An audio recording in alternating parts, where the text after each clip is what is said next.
नमस्कार, मैं हूं अनुराधा प्रसाद। आप देख रहे हैं न्यूज 24 की स्पेशल सीरीज भारत भाग्य विधाता। आज शुरुआत एक ऐसे सवाल के साथ करते हैं। अगर आपको कोई परेशान करता है, धमकी देता है या आपके हक को दबाने की कोशिश करता है, तो आपके जहन में सबसे पहले क्या आता है? इंसाफ की आस कहां से दिखती है? मुझे लगता है कि आप में से ज्यादातर लोगों का जवाब होगा अदालत। 1 अरब 35 करोड़ का हिंदुस्तान अगर मजबूती से खड़ा है तो इसकी एक वजह देश की अदालतों में लोगों का भरोसा है। लोकतंत्र अगर पिछले 75 वर्षों में दिनों दिन मजबूत हुआ है तो इसमें स्वतंत्र और निष्पक्ष न्यायपालिका की भी अहम भूमिका रही है। अदालत के दरवाजे हमेशा अदना आला दोनों के लिए बराबर खुले हैं। जहां इंसाफ संविधान के मुताबिक होता है, जहां कानून की नजरों में सब बराबर हैं। इसलिए देश की सबसे बड़ी अदालत यानी सुप्रीम कोर्ट का मोटो है यतो धर्म ततो जयः, यानी जहां धर्म है वहां जीत है। आज मैं आपको बताने की कोशिश करूंगी कि तमाम चुनौतियों के बाद भी सुप्रीम कोर्ट किस तरह संविधान का कस्टोडियन यानी संरक्षक बना हुआ है। कैसे अदालतों ने अपने फैसलों के जरिए लोगों का भरोसा जीता है। यह हमारी न्यायपालिका की खूबसूरती है कि अयोध्या जैसे पेचीदा मसले को सुलझा देती है तो कोरोना की दूसरी लहर में सरकारों को आईना दिखाने में भी देर नहीं लगाती है। यह हमारी न्यायपालिका का मूल चरित्र है, जिसमें जज की कुर्सी पर बैठने वाले शख्स के भीतर संविधान की रूह समा जाती है। पिछले 75 वर्षों से न्यायपालिका हिंदुस्तान की तस्वीर और तकदीर बुलंद बनाने में मजबूत स्तंभ की भूमिका में है।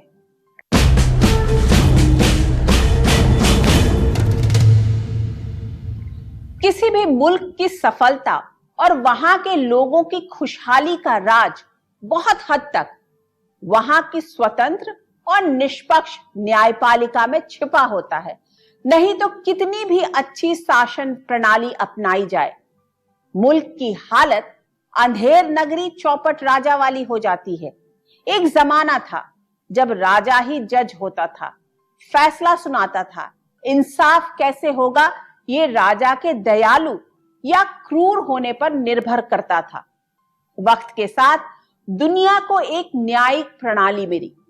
भारत में मौजूदा न्यायिक व्यवस्था की बुनियाद अंग्रेजों ने रखी। 1935 में भारत में फेडरल कोर्ट बना, जिसने 1950 में सुप्रीम कोर्ट का रूप लिया, जिसने देश के करोड़ों हिंदुस्तानियों को इंसाफ का भरोसा दिया, लोकतंत्र को मजबूत किया। जहां सरकारें गलत थी उन्हें रोका, सरकारों को संविधान का पाठ पढ़ाया। ऐसे में हिंदुस्तान की आवाम को यकीन हो गया कि अगर कुछ गलत होगा तो सुप्रीम कोर्ट ठीक कर देगा। ऐसे कई मौके आए जब अदालतों ने सरकारों को संविधान के दायरे में रहने को मजबूर किया। इस फहरिस्त में एक मामला 1967 का है। गोलकनाथ केस में सुप्रीम कोर्ट की 11 जजों की बेंच ने सरकार से कह दिया कि वो संविधान और मूल अधिकारों में कोई संशोधन नहीं कर सकती। 1970 तक सुप्रीम कोर्ट ऐसे कई फैसले दे चुका था, जिससे हिंदुस्तान की आवाम को भरोसा हो गया कि संविधान के साथ किसी तरह की छेड़छाड़ संभव नहीं है।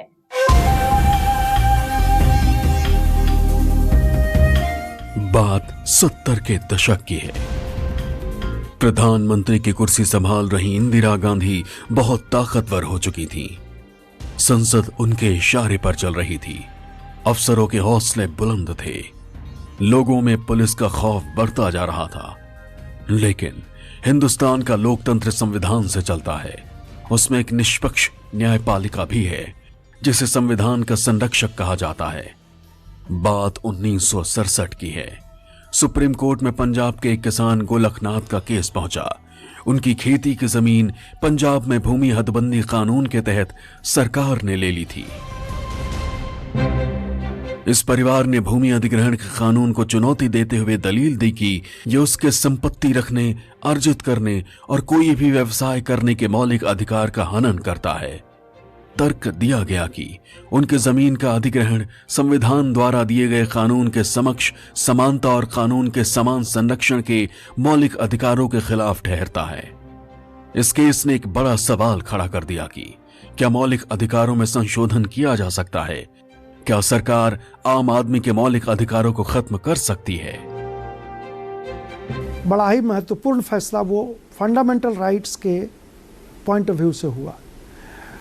उस जजमेंट में ये ले डाउन किया गया, सुप्रीम कोर्ट ने कहा कि नागरिकों का जो फंडामेंटल राइट कॉन्स्टिट्यूशन ने दिया है उसको आप टच नहीं कर सकते हैं। Parliament can not touch, parliament can not amend the fundamental rights. तो वो एक बहुत ही महत्वपूर्ण जजमेंट था। गोलखनाथ केस में सुप्रीम कोर्ट ने अपने एक पुराने फैसले को पलटते हुए कहा कि संसद को संविधान से लोगों को मिले मौलिक अधिकारों में बदलाव करने का कोई अधिकार नहीं है। मतलब देश के लोगों को संविधान से मिले कोई भी अधिकार सरकार छीन नहीं सकती। आजाद हिंदुस्तान की अदालतों के फैसले को न तो सियासतदां प्रभावित कर पाए, न धन्ना सेठ। अदालतों में जज की कुर्सी पर बैठे शख्स के सामने सिर्फ और सिर्फ संविधान होता है, जिसमें देश के हर नागरिक को बराबरी के चश्मे से देखा गया है। ऐसा नहीं है कि अदालतों में राजनीतिक और सरकारी दखल की कोशिशें नहीं हुई हैं। वो साल 1972 का था, तब प्रधानमंत्री की कुर्सी पर थी इंदिरा गांधी। वो इतनी ताकतवर बन चुकी थी कि उन्हें चुनौती देना आसान नहीं था। पर केशवानंद भारती मामला इंदिरा गांधी की सरकार और सुप्रीम कोर्ट के बीच टकराव में बदल गया।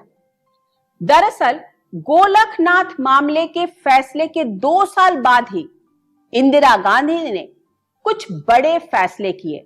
बैंकों का राष्ट्रीयकरण हुआ, मुआवजे में ऐसे बॉन्ड दिए गए जिसका भुगतान 10 साल के बाद होना था।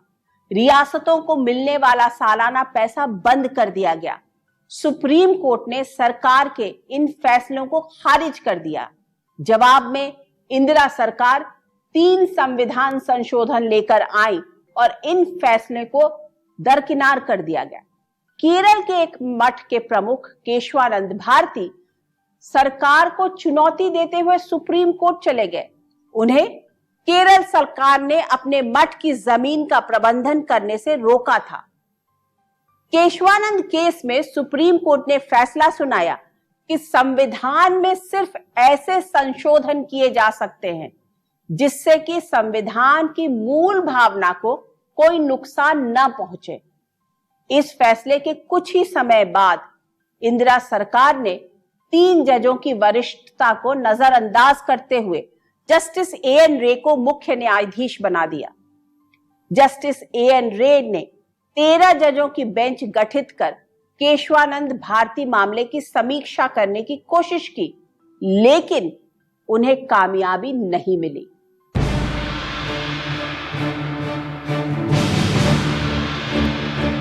इंदिरा सरकार और न्यायपालिका के बीच टकराव तेजी से बढ़ता जा रहा था। ऐसे में इंदिरा सरकार ने न्यायपालिका के पर कतरने के लिए एक के बाद एक कई संविधान संशोधन प्रस्तावित किए, जिससे सरकार को मौलिक अधिकारों को सीमित करने, बदलने या खत्म करने की पूरी ताकत मिल जाए। एक संशोधन गोलखनाथ मामले में सुप्रीम कोर्ट के प्रभावों को खत्म करने के लिए था। 2 संशोधन बैंकों के राष्ट्रीयकरण और प्रीवीपर्स के मामले में कोर्ट के आदेश को अप्रभावी बनाने के लिए था। 24वें संविधान संशोधन से संसद को संविधान के किसी भी भाग में संशोधन करने की शक्ति मिल गई। अब न्यायपालिका और सरकार में टकराव साफ साफ महसूस किया जाने लगा। इसी दौर में केरल के एक मठ के प्रमुख केशवानंद भारती ने राज्य सरकार के उस फैसले को कोर्ट में चुनौती दी जिसमें मठ की संपत्ति का मैनेजमेंट करने में उनके अधिकार को कम किया गया था। सुप्रीम कोर्ट की 13 जजों की संवैधानिक पीठ इस मुद्दे पर बट गई। 7-6 के बहुमत से संवैधानिक पीठ ने गोलकनाथ केस में अपने फैसले को पलटते हुए कहा कि संसद के पास संविधान को संशोधित करने की शक्ति है, बशर्ते संविधान के मूलभूत ढांचे को न बदला गया हो। मतलब संविधान के मूल ढांचे में संसद बदलाव नहीं कर सकती है। सुप्रीम कोर्ट जिस तरह से फैसले ले रहा था, उससे लोगों को लगने लगा कि सुप्रीम कोर्ट के रहते सरकार मनमानी नहीं कर सकती है। सरकार को संविधान के हिसाब से ही चलना होगा। सुप्रीम कोर्ट ने लोगों के मौलिक अधिकारों पर कैंची चलाने के इंदिरा सरकार के इरादों पर रोक लगा दी। संशोधन करने के बाद उन्होंने कोशिश की कि हम इसको सारा जो है अपने आप को, अपने पावर्स को और अपने आप को बिल्कुल ही इसको अपने आप को सेक्युलेट कर, मतलब अपने आप को बिल्कुल वो कर दें, उनके राइट्स को कोई उल्लंघन ना कर सके। तो उसको फिर सुप्रीम कोर्ट ने फिर से कहा कि नहीं, ये जो पावर है आपका, जो आपने ऊपर लिया है, ये बिल्कुल गलत है और आप एक आम आदमी ही रहेंगे एज फार एज जहाँ तक न्याय का सवाल है या न्याय प्रणाली का सवाल है। और उसी वजह से आज के दिन में जो आप देखें कि कोई भी कितना भी बड़ा आदमी क्यों ना हो जाए, उसको अगर कानून के दायरे में अगर वो गलत करता है या कोई उसके खिलाफ कुछ कार्रवाई करनी चाहिए तो होती है और होनी चाहिए भी। 1974 आते आते इंदिरा गांधी और अदालतों का टकराव चरम पर पहुंच गया। सुप्रीम कोर्ट संविधान से मिले अपने अधिकारों के साथ मजबूती से डटा हुआ था। ऐसे में इंदिरा सरकार ने एक बड़ा फैसला लेकर सबको चौंका दिया। इंदिरा गांधी ने 3 जजों की सीनियरिटी को नजरअंदाज करते हुए जस्टिस A.N. रे को चीफ जस्टिस ऑफ इंडिया बनवा दिया। सीनियरिटी की अनदेखी होने पर जस्टिस J.M. शेलत, जस्टिस हेगड़े और जस्टिस ग्रोवर ने इस्तीफा दे दिया। आप जुडिशरी के ऊपर भी टोटल कंट्रोल करिए, और उन्होंने सुपरसीड करके 1973 में और चीफ जस्टिस अपने मर्जी का बनवाया कि जिससे वो सुप्रीम कोर्ट से भी ऐसे फैसले ले सके जो उनके पर्सनल हित में जाएं और उनको स्ट्रेंथन करें। तो इस तरह से सारे इंस्टीट्यूशंस को उन्होंने डिस्ट्रॉय करना शुरू किया। 1971 में हुए लोकसभा चुनाव में प्रचंड बहुमत से इंदिरा गांधी प्रधानमंत्री बनी, लेकिन जिस तरह से रायबरेली में इंदिरा चुनाव जीती, उसे रायबरेली से उम्मीदवार राज नारायण ने अदालत में चुनौती दी। आरोप लगा कि इंदिरा ने चुनाव जीतने के लिए सरकारी मशीनरी का दुरुपयोग किया और वोट खरीदने के लिए पैसे भी बांटे। ऐसे में उनका चुनाव रद्द किया जाए। कोई भी जिस समय बड़े से बड़ा पद पे बैठा हुआ या बैठकर उतर गया हो, जब उसको आम नागरिक के बराबर रखा जाता है, तोला जाता है, उस समय समाज में न्यायपालिका की इज्जत, गरिमा इतनी बढ़ जाती है उसका आप अंदाजा नहीं लगा सकते। इलाहाबाद हाईकोर्ट में चल रहे इस मुकदमे में आजाद हिंदुस्तान में पहली बार किसी प्रधानमंत्री को कोर्ट में पेश होना पड़ा, वो भी एक साधारण नागरिक की तरह। जस्टिस जगमोहन लाल सिन्हा ने साफ साफ निर्देश दे रखा था कि इंदिरा गांधी के कोर्ट में आने पर कोई खड़ा नहीं होगा। 12 जून 1975 अदालत ने इंदिरा गांधी को चुनाव में सरकारी मशीनरी, सरकारी अधिकारी और सरकारी बिजली के इस्तेमाल का दोषी करार दिया। जस्टिस सिन्हा ने इंदिरा का चुनाव रद्द कर दिया और उनके 6 साल तक चुनाव लड़ने पर भी रोक लगा दी। एक नागरिक के हक के तौर पर जस्टिस जगमोहन लाल सिन्हा ने इंदिरा गांधी को भी सुप्रीम कोर्ट में अपील करने की मोहलत दे दी। सुप्रीम कोर्ट में जस्टिस V.R. कृष्ण अय्यर ने इलाहाबाद हाईकोर्ट के फैसले पर स्टे लगा दिया। इंदिरा को बतौर पीएम संसद आने की इजाजत तो दी, लेकिन बतौर लोकसभा सदस्य वोट करने पर रोक लगा दिया। इसी दौर में संविधान में 42वां संशोधन हुआ। इससे सुप्रीम कोर्ट को संसद से पारित कानून की वैधता जांचने का अधिकार खत्म हो गया। 42nd अमेंडमेंट इमरजेंसी में इन्होंने 42nd अमेंडमेंट में बहुत बड़े बदलाव किए, और जो इस तरह के किए कि जुडिशरी की पावर्स भी कम हो जाए, लोगों के हक भी कम हो जाएं, और गवर्नमेंट का बहुत बड़ा रोल इतना हो जाए, सारे लोगों की लाइफ को गवर्नमेंट ही कंट्रोल करे, यानी ऑलमोस्ट डिक्टेटोरियल रेजीम एस्टैब्लिश हो जाए और इनका और संजय गांधी का ही वर्चस्व रहे। संविधान की मूल भावना यानी प्रस्तावना में भी बदलाव किया गया। न्यायपालिका और सरकार के बीच टकराव लगातार बढ़ता जा रहा था। ऐसे कई मौके भी आए जब सरकार और अदालतों के बीच टकराव की नौबत आई, लेकिन उसका रास्ता भी संविधान के दायरे में ही खोजा गया। सुप्रीम कोर्ट ने हर उस अहम मुद्दे को एक सही दिशा में ले जाने की कोशिश की जो उसके दायरे में आया, लेकिन देश की सबसे बड़ी अदालत के अंदर की खींचतान भी दबे छिपे अंदाज में बाहर आती रही है। कोर्ट के अंदर जजों के बीच मुकदमों का बंटवारा हमेशा से एक मुद्दा रहा है। इसमें मुख्य न्यायाधीश की भूमिका क्या हो, यह चर्चा संविधान सभा से होती आ रही है। B.R. अम्बेडकर ने संविधान सभा में कहा था कि चीफ जस्टिस हम जैसा ही एक आम आदमी है, उसकी अपनी कमजोरियां हो सकती हैं, अपने जज्बात हो सकते हैं और अपनी पसंद या नापसंद हो सकती है, इसलिए उसे जजों की नियुक्ति में वीटो पावर नहीं मिलना चाहिए। मुख्य न्यायाधीश को फर्स्ट अमंग इक्वल कहा गया है, लेकिन सुप्रीम कोर्ट में चीफ जस्टिस की सुप्रीमेसी जग जाहिर है। लोगों ने टेलीविजन के जरिए उस लम्हे को भी देखा जब आजाद हिंदुस्तान में पहली बार सुप्रीम कोर्ट के 4 जस्टिस मीडिया के सामने आ गए। 12 जनवरी 2018 आजाद हिंदुस्तान में पहली बार मीडिया के सामने सुप्रीम कोर्ट के 4 सीनियर जज आए और सधे शब्दों में अपनी नाराजगी का इजहार किया। उनके मुताबिक सुप्रीम कोर्ट में सब ठीक नहीं चल रहा था। इसके लिए बाकायदा तत्कालीन चीफ जस्टिस को एक चिट्ठी भी लिखी गई थी जिसमें लिखा था, डियर चीफ जस्टिस, हमें यह बताते हुए बेहद निराशा हो रही है कि बीते कुछ वक्त से जिन 2 नियमों की बात हो रही है उनका पूरी तरह पालन नहीं किया गया है। ऐसे कई मामले हैं जिनमें देश और संस्थान पर असर डालने वाले मुकदमे इस अदालत के चीफ जस्टिस ने अपनी पसंद की बेंच को सौंपे, जिनके पीछे कोई तर्क नजर नहीं आता। हर हाल में इनकी रक्षा की जानी चाहिए। उस प्रेस कॉन्फ्रेंस से सुप्रीम कोर्ट जैसे इंस्टीट्यूशन को ज्यादा नुकसान हुआ बनिस्बत की फायदा हुआ।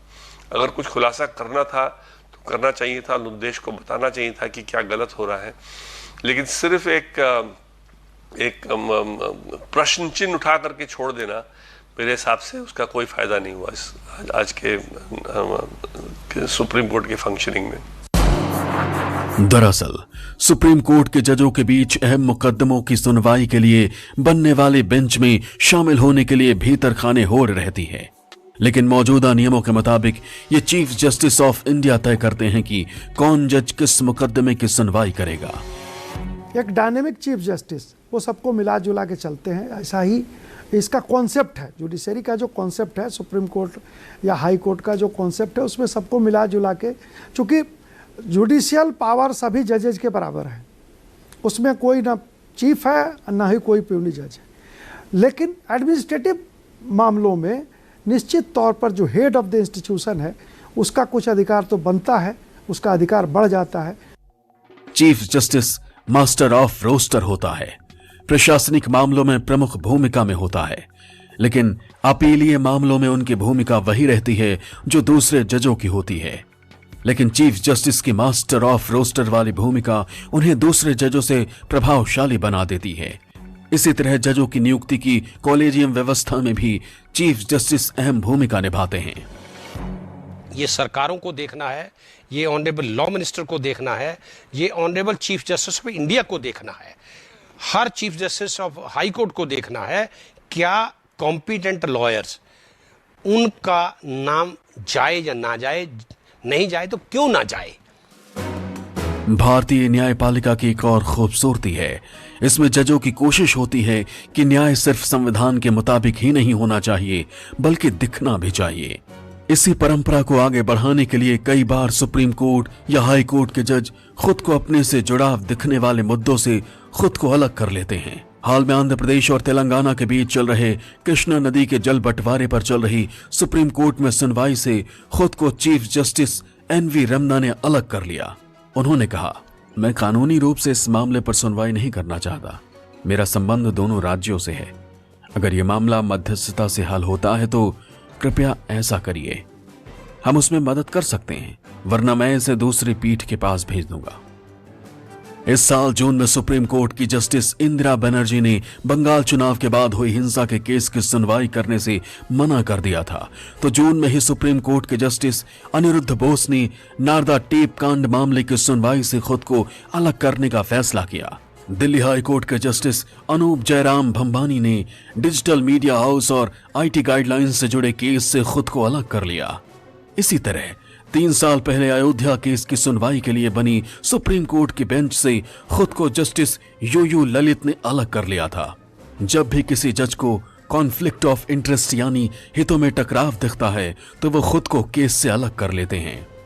दरअसल जज इस तरह का कोई संदेश नहीं जाने देना चाहते जिससे सवाल खड़ा हो कि उनका किसी तरह झुकाव है या किसी के साथ पक्षपात कर रहे हैं। कभी जजों में मुकदमों के बंटवारे पर तनातनी, कभी जजों की नियुक्ति पर सरकार और सुप्रीम कोर्ट में खींचतान, लेकिन इसके बावजूद अदालतों ने आम लोगों तक न्याय पहुंचाने की प्रक्रिया में रत्ती भर भी समझौता नहीं किया। अयोध्या का मुकदमा भले ही हाई कोर्ट से लेकर सुप्रीम कोर्ट तक वर्षों चला, लेकिन जब फैसला आया तो उसे पूरे देश ने माना। कोरोना की दूसरी लहर में एक मुकदमे की सुनवाई के दौरान दिल्ली हाई कोर्ट ने लोगों की जिंदगी बचाने के लिए सरकार से बिना लाग लपेट कह दिया, गिड़गिड़ाइए, उधार लीजिए या चुराइए, लेकिन ऑक्सीजन लेकर आइए। इतना ही नहीं, सरकारों को आईना दिखाते हुए न्यायपालिका लगातार इस बात पर जोर देती रही है कि लोकतंत्र में असहमति को राजद्रोह नहीं माना जा सकता। विरोधी आवाजों का भी सम्मान होना चाहिए। लेकिन हिंदुस्तान की न्यायपालिका का एक और पक्ष है जहां न्याय मिलने में वर्षों लग जाते हैं। कुछ मामलों में फरियादी की स्थिति delayed justice is denied justice वाली हो जाती है। Debates in the parliament and all. But I think nothing really appears to be moving.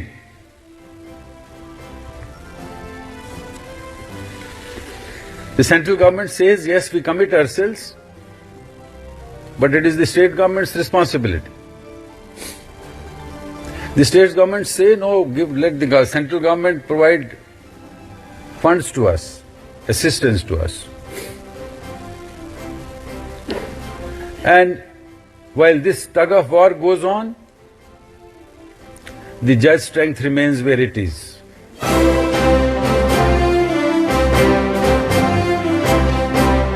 ये तस्वीरें करीब 5 साल पुरानी हैं। तब के chief justice of India TS Thakur जब अपना दर्द बयां कर रहे थे तो बगल में प्रधानमंत्री मोदी भी बैठे थे।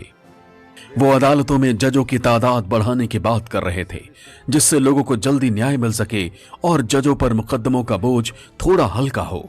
लेकिन पिछले 5 साल में भी तस्वीर नहीं बदली। 2 अगस्त तक सुप्रीम कोर्ट में 69,476 केस पेंडिंग थे।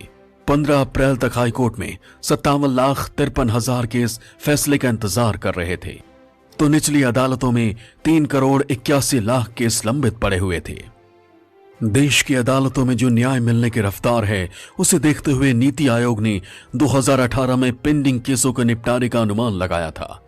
तब देश में 2,90,00,000 केस लंबित थे।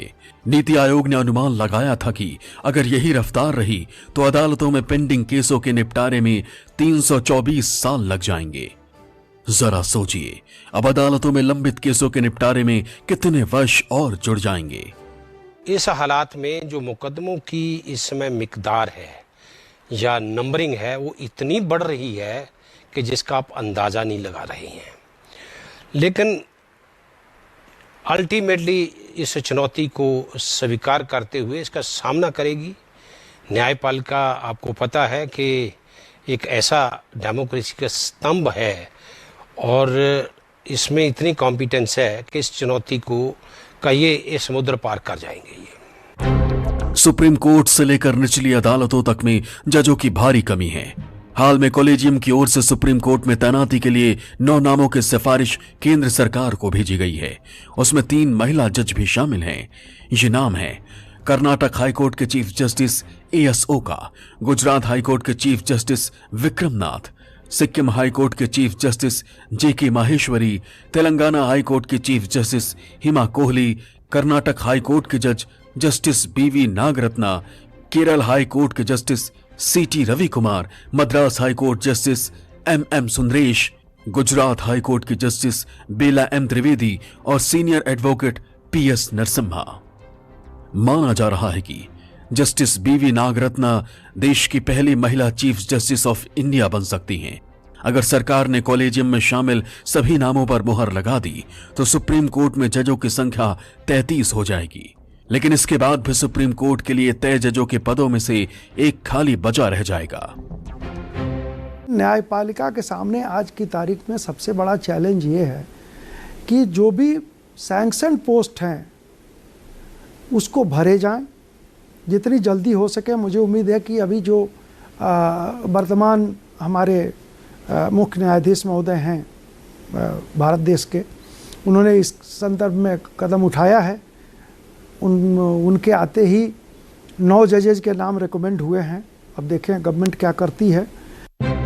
इसी तरह 1 अगस्त तक देश के 25 हाई कोर्ट्स में जजों के 455 पद खाली हैं, जबकि हाई कोर्ट्स में जजों के 1098 पद तय हैं। मतलब हाई कोर्ट में जजों के 41% पद खाली हैं। वहीं न्याय व्यवस्था की पहली सीढ़ी यानी निचली अदालतों में जजों के 5000 से ज्यादा पद खाली हैं। ऐसे में जजों की बड़ी कमी के बीच आम आदमी को जल्द न्याय मिलना आसान नहीं है। सुप्रीम कोर्ट को conscience keeper of independent India कहा गया है। जब इस बात का संकट आता है कि क्या अच्छा है क्या बुरा, तो हम सुप्रीम कोर्ट के दरवाजे पर दस्तक देते हैं। लेकिन मुकदमों के बोझ तले सुस्त होती अदालतें अपनी परेशानियों को लेकर कहां जाएं? जजों के खाली पदों की वजह से लोगों को न्याय मिलने में देरी होती है। निचली अदालतों की बात छोड़िए, देश के हाई कोर्ट्स में भी जजों की करीब 450 पद खाली हैं। सुप्रीम कोर्ट में भी जजों के पद खाली हैं। ऐसे में सवाल उठता है कि जब देश की बड़ी अदालतों में जजों की नियुक्तियां नहीं हो पा रही, तो फिर लोगों को इंसाफ समय पर कैसे मिलेगा? ऐसे में आजादी के 75वें वर्ष में हमारे हुक्मरानों को खास तौर से ध्यान देना चाहिए कि न्यायपालिका के कमजोर पड़ते कील कांटों को दुरुस्त कैसे किया जाए, जिससे लोगों का मुल्क की अदालतों में भरोसा बरकरार रहे। आज के इस एपिसोड में बस इतना ही। अगले हफ्ते आपसे फिर मुलाकात होगी किसी ऐसे मुद्दे के साथ जिसे जानना और समझना हम सबके लिए बहुत जरूरी होगा। तब तक के लिए दीजिए मुझे इजाजत।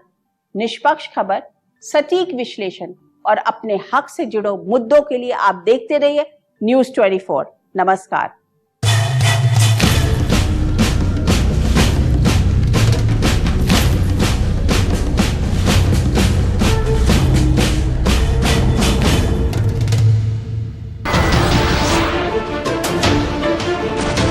नमस्कार, मैं हूं मानक गुप्ता। अगर आपको हमारा ये वीडियो पसंद आया हो तो इसे लाइक और शेयर जरूर करें, और हां, हमें सब्सक्राइब और फॉलो करना ना भूलें ताकि आप देश और दुनिया की कोई खबर मिस ना करें। तो जुड़े रहिए हमारे साथ और देखते रहिए न्यूज़ 24।